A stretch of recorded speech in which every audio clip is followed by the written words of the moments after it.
میں نے ڈرتے ڈرتے آپ کی بارگاہ میں عرض کیا کہ اگر آپ شفقت فرمائیں تو وہ 100 دینار میں آپ کو واپس کر دوں. فرمایا جلال کی نظروں سے ایسے دیکھا اور میں پگھل گیا. آل رسول کا جلال. اور میں سمجھ گیا کہ تم میری عنایات کا صلہ مجھے یہیں دینا چاہتا ہے, میں نے اللہ سے لینا ہے. ہم بے لوث خدمت کرنے والے ہیں, ہم بے لوث جھولیاں بھرنے والے ہیں, ہم بغیر غرض کے لوگوں کی مدد کرنے والے ہیں, ہم بغیر غرض کے عطا کرنے والے ہیں. نہ معلوم میری لونڈی کو کیا ہوا. میری لونڈی بہت پڑھی لکھی تھی, سمجھدار تھی, باسلیقہ تھی. میں وضاحت کرتا جاؤں, پہلے دور میں لونڈیوں کی باقاعدہ تربیت کی جاتی تھی, ان کو پڑھایا لکھایا جاتا تھا, اور جب ان کو فروخت کیا جاتا تھا ان کی صفات ساری بتائی جاتی تھی سچ میں کہ ان کا در یہ صفت ہے, یہ صفت ہے, لہٰذا ان صفات کی وجہ سے اس کی قیمت زیادہ ہے, اور جن کے اندر صفات کم ہوتی تھی ان کی قیمت کم ہوتی تھی. تو میری لونڈی کو پتہ نہیں کیا ہوا, عرض کرنے لگی آپ کی بارگاہ میں کہ حضرت یہ سارا قصہ مجھے معلوم ہو گیا کہ پہلی لونڈی فوت ہو گئی, جناب کی بارگاہ سے 100 دینار ملے اور مجھے خریدا گیا. اور ایک بات اس نے کہا کہ میرا مالک روز رات کو اٹھ کے کہتا تھا کہ اللہ کوئی ایسی لونڈی بچوا جس میں مجھے سرخ سکے ملے, سفید نہ ملے, سرخ سونے کے یعنی دینار ملے. اور کہا کہتا تھا, اور ہماری بہت تربیت کی, اس کا کام یہی ہے لونڈیوں کی تربیت کرتا اور فروخت کرتا. اور کہا جب آج 100 دینار میں مجھے فروخت کیا تو مجھے ایک بات کہی, جا یہ 100 دینار مجھے جو ملے ہیں مجھے اس میں خوشبو آ رہی ہے, مجھے اس میں خوشبو آ رہی ہے مدینہ کی. اور وہ تھیلی کو بار بار سونگتا تھا. کہا مجھے سمجھ نہیں آئی, آپ کی بارگاہ میں آ کے مجھے سمجھ آئی کہ مدینہ کی خوشبو سے مراد یہ خوشبو ہے, اور مدینہ کی خوشبو سے مراد یہ محبت ہے. لیکن لونڈی ایک سوال کر بیٹھی, کہنے لگی حضور اگر آپ شفقت فرمائیں تو مجھے کوئی کشف عطا فرما دیں. کشف سے مراد جیسے میرے مالک کی, میرے آقا کی کیفیت دل میں آپ نے پڑھ لی کہ جا تیری لونڈی فوت ہو جائے تو لے لینا, ایسے مجھے بھی کشف عطا فرما دیں. فرمایا آپ نے ٹھنڈا سانس لیا اور آسمان کی طرف سے دیکھا, اور دیکھ کے فرمانے لگے جب رات ہو جائے, وہ شام کی رات ہو یا صبح کی رات ہو, شام کی رات سے مراد مغرب کے بعد, صبح کی رات سے مراد فجر سے پہلے. یہ سرکار کا فرمان تھا, شام کی رات ہو یا صبح کی رات, تو تنہائیوں میں بیٹھ کے, دل کی کیفیتوں میں بیٹھ کے یا علیم پڑھا کر, یا علیم ہو, یا علیم ہو, یا علیم ہو, یا علیم. اے علم رکھنے والے اپنے علم میں سے علم عطا فرما. اے ساری کائنات کو اپنے علم کے احاطے میں ایک مٹھی, ایک انگلی میں قدرت کی, اے رکھنے والے مجھے بھی اپنے علم میں سے علم عطا. فرمایا میں پڑھتا ہوں, مجھے میرے والد نے یہ عطا فرمایا, اور ان کو ان کے والد نے عطا فرمایا, اور ان کو حضرت علی کرم اللہ وجہ کریم ان کو عطا فرمایا. میں یا علیم اندھیروں میں پڑھا کر, ڈوب کے پڑھا کر, اندھیروں میں پڑھا کر, ڈوب کے پڑھا کر, کوئی تعداد نہیں فرمائی. عشق عشق ہوتا ہے, وجدان سے پڑھا کر, اندھیروں میں پڑھا کر, ڈوب کے پڑھا کر, وجدان سے پڑھا کر, استغراق سے پڑھا کر, غرق ہو جا. استغراق کہتے ہیں غرق ہو جا. کوئی نہ مجھ کو یاد رہے, تجھ پہ سب گھر بار لٹا دوں, خانہ دل آباد رہے. استغراق سے پڑھا کر. فرمایا کچھ عرصہ پڑھتا رہے, پھر فرمایا میری طرف دیکھا, میری لونڈی کی طرف نہیں, دیکھ کے فرمایا دیکھ جلدی نہ کرنا, قدرت کے فیصلوں کا انتظار کرنا, اور قدرت اپنے فیصلوں میں تیرے دل کو منور معطر کر دے گی, اور تیرے دل کے اندر سے کشف کی دنیا نہیں بلکہ کشف کے چشمے پھوٹیں گے. بس فرمایا میرا مدعا مجھے مل گیا, لونڈی بھی مل گئی اور وہ دل کی دنیا بھی مل گئی. میں اٹھا, میں نے تو نہ کیا عمل, میں نے اپنے آپ کو سست پایا. یہ لفظ ہے سست پایا, کوہتا پایا. میری لونڈی نے یہ عمل کرنا شروع کر دیا. کچھ ہی عرصے کے بعد کہا میری لونڈی جو کہتی تھی وہ ہو جاتا تھا, اور پہلے سے مجھے آگاہ کر دیتی تھی, آج یہ حادثہ ہو جائے گا آپ یوں بچ کے رہیں, آج یہ کام ہو جائے گا آپ یوں بچ کے رہیں, آپ نے فلاں فیصلہ کیا ہے یہ غلط ہے, اس فیصلے کو یوں بدل دیں. میری لونڈی جو کہتی تھی، کہا مجھے وہ قصہ بھول گیا، یا علیموں والی واقعہ۔ میں نے کہا پوچھا اے اللہ کی بندی تجھے کہاں سے ملا؟ کہا میرے آقا آپ بھول گئے، آپ آل البیت کے قدموں میں بیٹھے تھے اور آل کی زندگی میں ان شہزادوں نے یہ عطا فرمایا تھا۔ کہا مجھے یاد آیا، پر اس کے بعد کہا کہ لونڈی آگے نکل گئی، اس کو کشف کی دنیا مل گئی، کشف کی دنیا میرے ہر فیصلے پہ کہہ دیتی ہے۔ مثلا آپ نے یہ رشتہ کرنا ہے، ہمیں ضرورت ہے کہ رشتہ کرے نہ کرے، یہ کاروبار کرے نہ کرے، یہ کام کرے نہ کرے، یہ سفر کامیابی کا ہے یا ناکامی کا ہے، اس بندے کے دل میں میرے لیے کیا ہے، محبت ہے، نفرت ہے، بغض ہے، عداوت ہے، جادو کس نے کی ہے، جنات کیسے میرے پر مسلط ہیں، یا یہ بیماری ہے، جادو ہے یا جنات ہیں، مجھے کیسے تشخیص ہوگی؟ میں کیسی بیماری کو سمجھ سکوں گا؟ میں ہر چیز کو جادو سمجھتا رہوں یا ہر چیز کو بیماری ہی سمجھتا رہوں یا ہر چیز کو نظر بادی سمجھتا رہوں؟ یہ جب کشف کی دنیا، دل کی دنیا کھلتی ہے اور ان آل رسول کی نسبتوں کی برکت سے، ان کے فرمان کی برکت سے، پھر کائنات ساری کی ساری اللہ پاک ایسے ہے جیسے سامنے شیشہ ہے اور ہر چیز ایسے واضح ہو کے سامنے آ جاتی ہے۔ بر فرمایا شام کے اندھیروں اور صبح کے اندھیروں، یا علیمو ڈوب کے وجدان کے ساتھ پڑھا کر، یا علیمو یا علیمو، اللہ کا نام اور بہت طاقتور نام۔ کیا خیال ہے؟ کیسا وظیفہ ملا، کیسی تسبیح ملی، کیسا علم ملا، اور ہماری زندگی کی ضروریات میں سے اہم ترین چیز ہے۔ ہم فیصلے غلط کر بیٹھتے ہیں اور ساری زندگی ان فیصلوں پہ پچھتاتے ہیں۔ یہ عمل کرنے والا، یہ محنت کرنے والا فیصلوں پہ نہیں پچھتائے گا۔ کمال چیز ہے۔ اللہ پاک ان کی قبروں کو نور سے بھر دے، آل رسول کی قبروں کو نور سے بھر دے، نور سے بھر دے۔ وہ کائنات کو نور دے کر گئے ہیں، روح دے کر گئے ہیں، روحانیت دے کر گئے ہیں، وہ کائنات کو خیریں دے کر گئے ہیں اور برکتیں دے کر گئے ہیں۔ آپ کے لیے تحفہ ہے، ضرور کیجیے۔ انشاءاللہ یہ ہماری ساری مجالس اور نشستیں چلتی رہیں گی، پھیلاتے رہیں، بتاتے رہیں، لوگوں کی خیر اور بھلا کرتے رہیں۔ سوچیں یہ یا علیموں کا عمل مجھے ملا، میں خود ہی کر لیتا، آپ کو کیوں بتاتا؟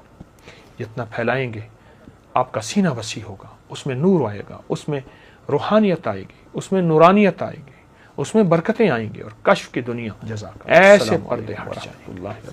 ضرور پھیلائیں اور ضرور کریں۔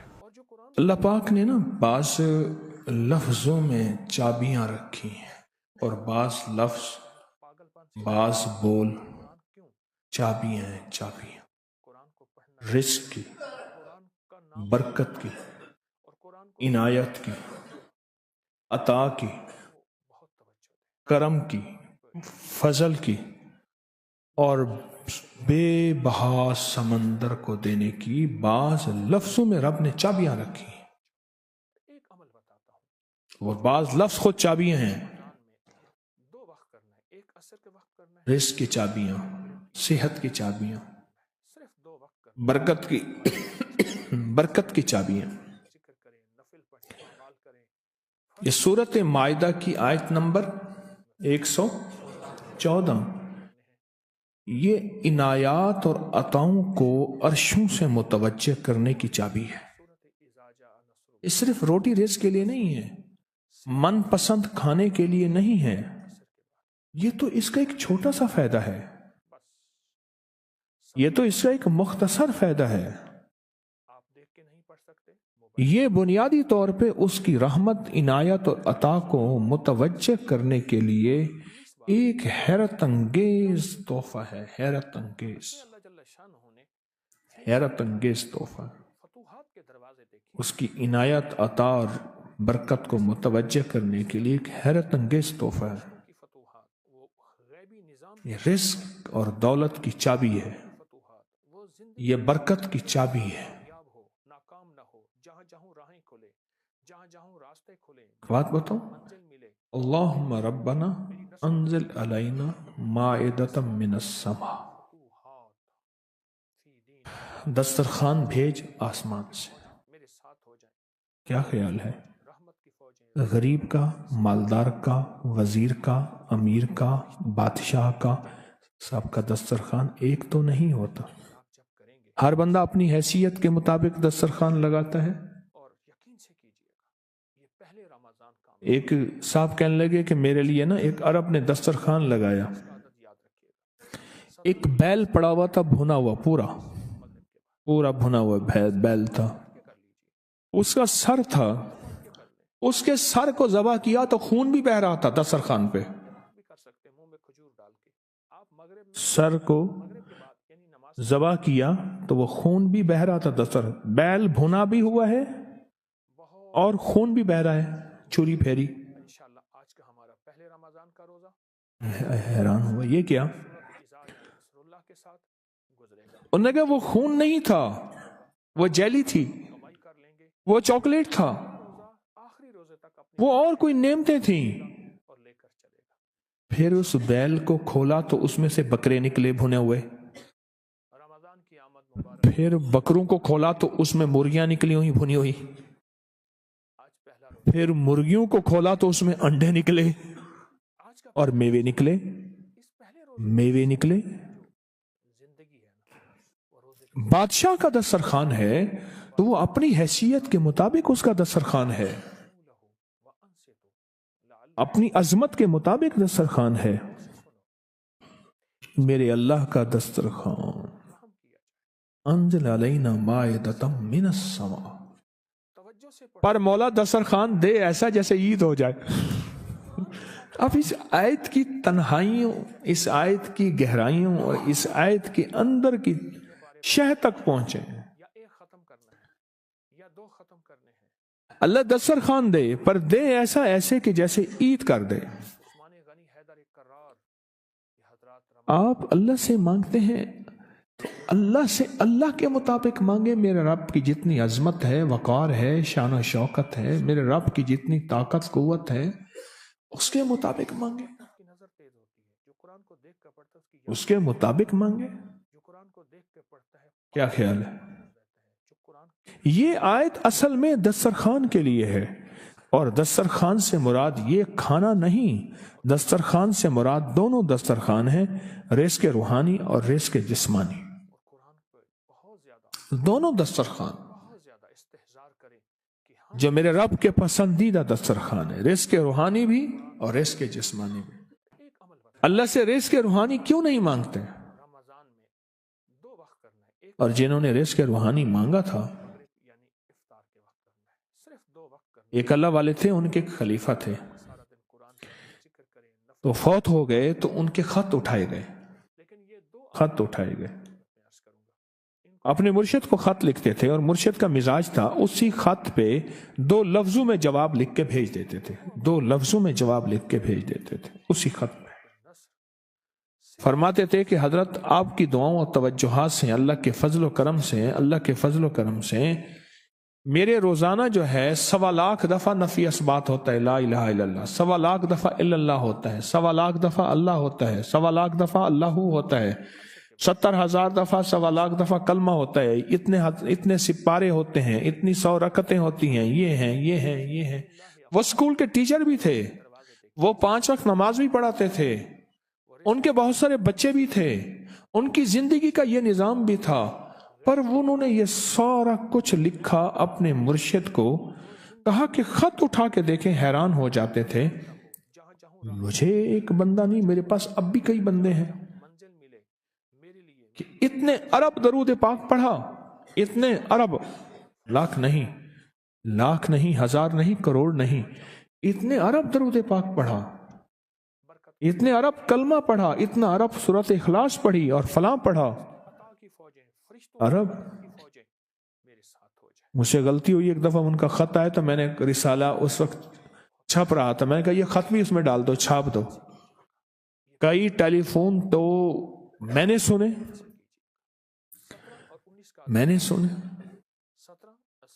ایک فون مجھے یاد ہے اچھی طرح، کوئی 6 7 8 کی بات ہے، 2000، اس نے کہا میں ہوں اوان، اور آگے سے یہ بن جا ہٹا دوں تو بن جاؤں گا حیوان، لفظ ہٹا دوں تو میں یوں بن جاؤں گا۔ تمہیں پتہ ہے تم نے یہ کیا چھاپا ہے؟ شرک اور بدعت، جھوٹ چھاپتے ہو، دھوکہ دیتے ہو۔ وہ سچا تھا، غلطی ہماری تھی، برتن نہیں ہے،